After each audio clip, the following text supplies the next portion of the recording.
Fake news, yan ang tawag ni VP Sara sa viral picture na pinapakitang bedridden na umano si dating Pangulong Rodrigo Duterte habang nasa ICC sa the Netherlands.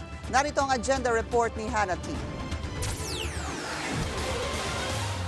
Kung sakaling napadpad sa social media feed mo ang photo ni former President Rodrigo Duterte na nakahimlay sa isang hospital bed, peke yan. Mismong si Vice President Sara Duterte na ang nagsabi. Ang picture na ito na may medical tag ang isang matandang lalaki na mukhang si FPRRD naging dahilan para mag-alala ang kanyang mga taga-suporta. Hindi po totoo yung photo na yon. Praise the Lord. Hindi totoo yung photo na yon.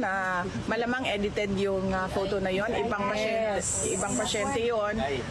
Inano lang nila yung mukha ni dating Pangulong Duterte. Ang 8-year-old father ni VP Sara, detained daw sa regular wing ng ICC Detention Center, hindi sa ospital nito. At kahit pumayat na raw ang dating Pangulo ngayon, Kanina, naglalakad naman siya mag-isa, albeit may dala-dala siyang tungkod. Oo, may dala-dala siyang tungkod.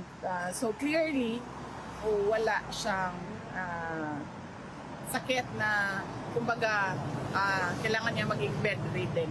ang netizen na si Cherry Murphy ang tila unang nag-post ng photo at kalaunay inamin sa comment section ng post na AI-generated ito. Una nang sinabi ng ina ni VP Sara na si Elizabeth Zimmerman na tila butot balat ang dating Pangulo ngayon, bagamat healthy pa naman daw siya for an 8-year-old. Maging si VP Sara, napansin ang change sa looks ni FPRRD.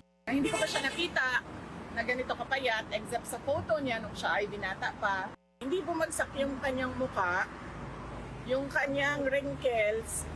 Mas marami pa nga siguro akong yung crow's feet dito. Ilan lang. Yung dito lang talaga meron sa noo.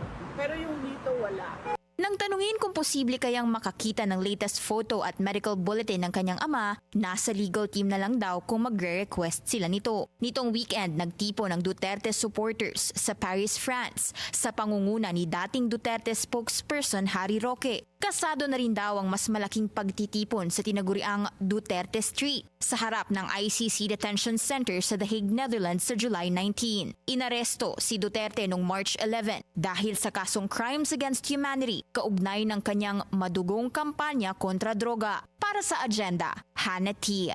Bilyonaryo News Channel.